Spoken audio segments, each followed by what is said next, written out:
இலக்கிய சீரியலில் இன்றைக்கி எபிசோடில் என்னென்ன மாதிரியான சுவாரஸ்யமான அட்டகாசமான விஷயங்கள்லாம் நடக்க போகுது நடந்துகிட்ருக்கு அப்படின்றத பற்றி தான் நாம் இந்த வீடியோவில் பார்க்க போகிறோம். இப்போ தான் நீங்கள் ஃபஸ்ட் டைம் நம்ம சேனலுக்கு வரீங்க அப்படின்னா மறக்காமல் லைக் பண்ணுங்கள், ஷேர் பண்ணுங்கள், சப்ஸ்கிரைப் பண்ணிவிட்டு பாருங்கள்.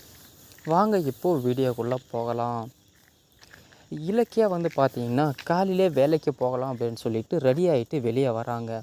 வெளியே வந்த உடனே பார்த்தீங்க அப்படின்னா வீட்டுடைய ஹவுஸ் ஓனருடைய கணவரும் ஹஸ்பண்ட் ஒய்ஃபும் 2 பேரும் வெளியே என்னம்மா தேதி 10 ஆயிடுச்சு, இன்னுமே வீட்டு வாடகையாக கொடுக்கலையா அப்படின்னு சொல்லிட்டு நம்ம இலக்கியா கிட்ட கேட்குறாங்க.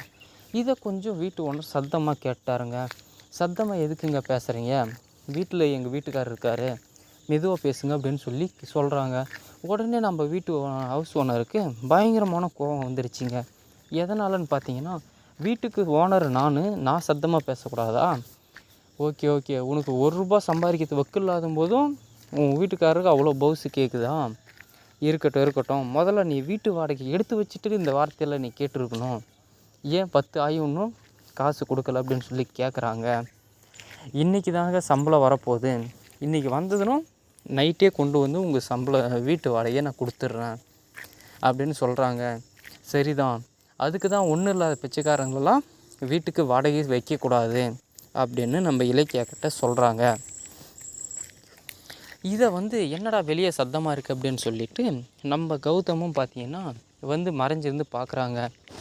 உன் வீட்டுக்காரனுக்கு 10 பைசா சம்பாதிக்க துப்பு இல்லைனாலும் கௌரவம் மட்டும் வேண்டி கிடைக்கா அப்படின்றாங்க. இதை சொன்ன உடனே ஹவுஸ் ஓனர் அம்மா எதுக்காக இந்த மாதிரிலாம் இழிவாக பேசுகிறீங்க, அந்த மாதிரிலாம் பேசாதீங்க, இன்றைக்கி நைட்டு கொடுத்துறதா சொல்கிறாங்கல்ல அப்படின்னு கொஞ்சம் பொறுமையாக போகலாம் அப்படின்னு சொல்லி அந்த வீட்டுக்காரம்மா அவங்க கணவரை திட்டுறாங்க. எல்லாம் நீ கொடுக்குற இடம் தாண்டி, வீட்டுக்கு ஒரு 10 பைசா பொருள் அவங்க வீட்டில் கிடையாது, சோஃபா, டேபிள், ஃபர்னிச்சர் மொத்தம் நீ தானே கொடுத்து உதவுன, அந்த பவுசி தான் பேசுகிறாங்க, எல்லாம் உன்னை உதைச்சா சரியாக போயிடும் அப்படின்னு சொல்லிட்டு ஹவுஸ் ஓனர் மேலே பயங்கரமாக டென்ஷன் ஆகுறாங்க.